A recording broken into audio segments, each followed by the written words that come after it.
fundamentally shit? Okay, let's genuinely answer this. Paladins, fundamentally, is a hero shooter with customization and progression.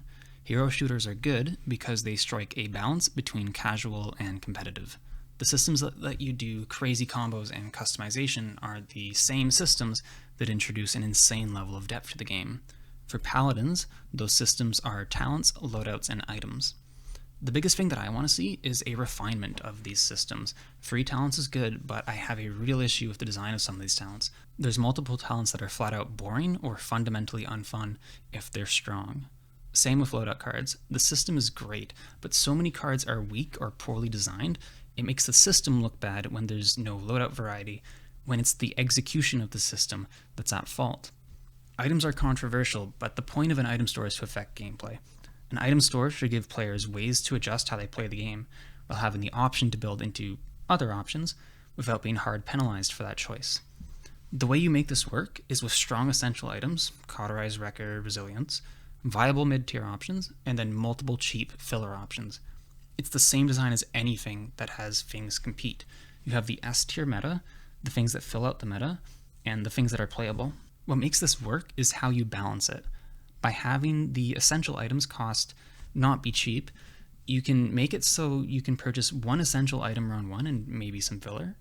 Round 2, you can purchase the second level of your first essential item, maybe a tier 1 of another essential item, or more filler. Round 3, you finish your essential item, and then you can buy whatever. What makes this work are the rounds from the Siege game mode, and that you can afford to upgrade your essential item once per round, but no more, while still being able to afford mid-tier and filler items.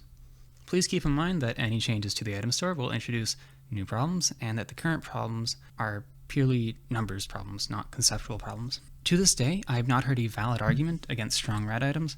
A complex game with a strong casual following is very obviously possible. Part of having all this be successful is a coherent philosophy behind it.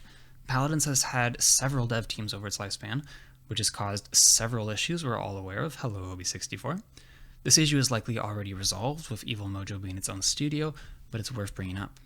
With a consistent dev team, if Evil Mojo is able to maintain this communication it has with the player base, where players get a response if they ask questions, I really want to stress how good this is.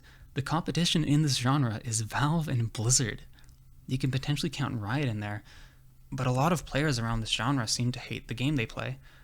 With a new game, there's a chance for Evil Mojo, not Hi-Rez, Evil Mojo, to brand itself as a game you won't hate, with devs at the helm who at least have their heads screwed on straight. Part of this is going to be esports. It's advertisement. It's what your streamers play. It's what your content creators play.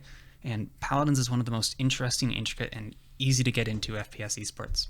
You should encourage grassroots tournaments. It can be as inexpensive as retweeting them or putting them in a Discord channel.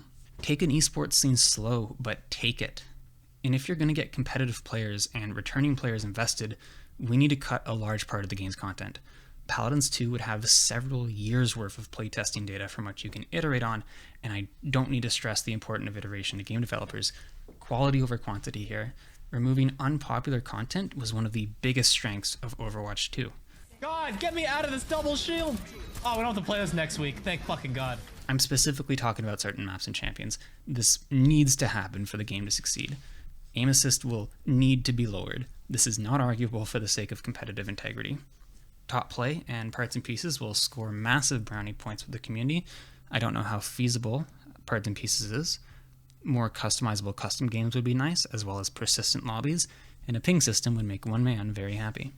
The devs involved in balance will need to get better at the game. I mean this unironically. I have no faith in balance when the devs are in plat. A lot of people are asking about Unreal 5, but polish and few bugs after a certain amount of time is frankly expected. Good visuals, hitbox, and art style are necessary. I don't think it's what we should be asking for here, but it makes sense to bring it up since Paladins doesn't really have these things. A lore revamp seems to be a common request, and monetization will probably be free-to-play battle stuff again because that just prints money. Here's some other responses that I agree with. Paladins 2 would be a game with 7 years of playtests. By embracing the strength of hero shooters and the addition of customizability and progression that Paladins uniquely brings, by keeping the core systems that work and maintaining them, by giving the devs a clean, distinct look and keeping the communication with the community, and by trimming the mistakes made in Paladins 1, Paladins 2 could legitimately learn from the failures of the original to surpass its success.